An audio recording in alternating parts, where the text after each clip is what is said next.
Ya, pertama pada saat kita pertama kali di bulan Maret itu masuk dalam pandemi COVID, itu langsung dilakukan pembicaraan dengan Sinovac dan dengan beberapa produsen vaksin yang pada waktu itu sudah muncul. Dan khusus untuk Sinovac, pembicaraannya cukup intens, sehingga pada waktu itu disampaikan bahwa kita akan ikut di dalam clinical trial yang ketiga. Nah, oleh karena itu fase clinical trial ketiga dimulai di Bandung. Nah, sebagai konsekuensi dari itu, kita sudah melakukan komitmen untuk pembelian. Nah, tentu karena pembelian ini adalah banyak negara yang meminta. Nah, Indonesia satu dari 5 negara yang juga mendapatkan kesempatan untuk clinical trial yang fase ketiga, dan juga sekaligus diberi kesempatan untuk mendapatkan akses yang pertama.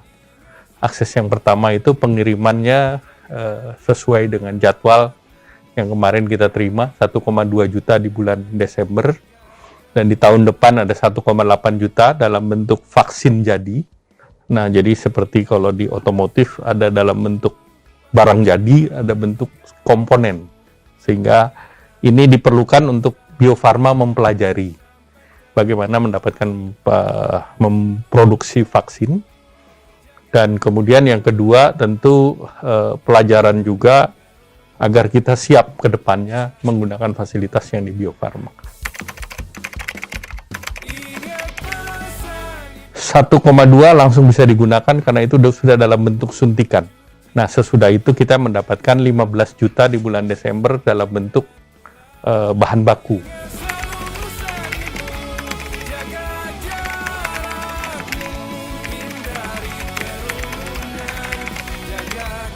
Ya, tentu evaluasi perlu didapatkan oleh Badan POM dan juga perlu mendapatkan seluruh informasi yang diperoleh oleh Sinovac dari berbagai negara di luar Indonesia.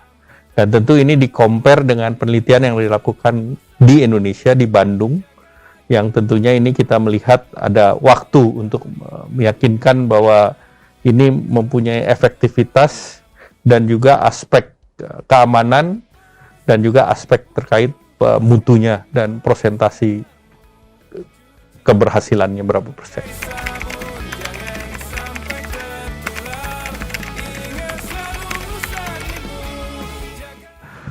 Pertama, kemarin Bapak Presiden sudah menyampaikan bahwa yang pertama kepada mereka yang di first line, frontliners. Nah, frontliners itu adalah tenaga kesehatan, dokter, perawat, nah tentu aparat, baik itu kepolisian maupun TNI.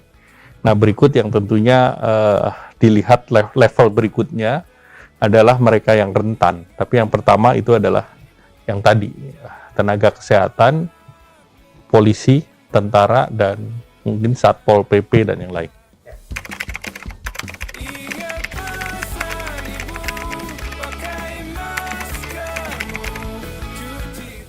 Jadi pemerintah sudah menyiapkan mereka yang BPJS, yang di vaksin untuk yang digratiskan, itu yang kita sebut sebagai vaksin program.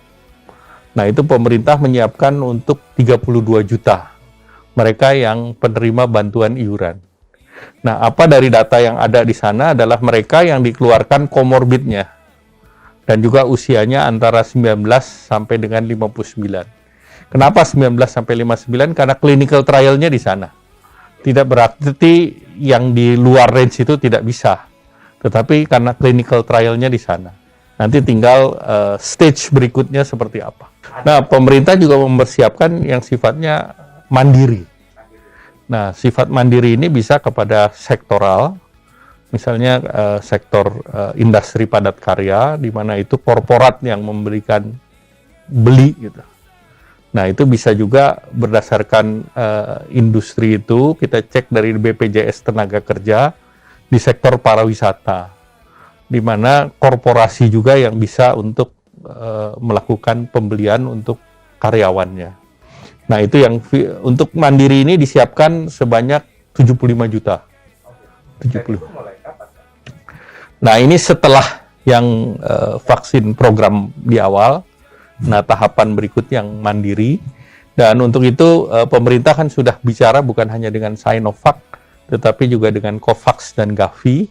Kemudian juga pemerintah berbicara dengan Pfizer, AstraZeneca, Novavax, dan juga pemerintah punya yang namanya vaksin merah putih.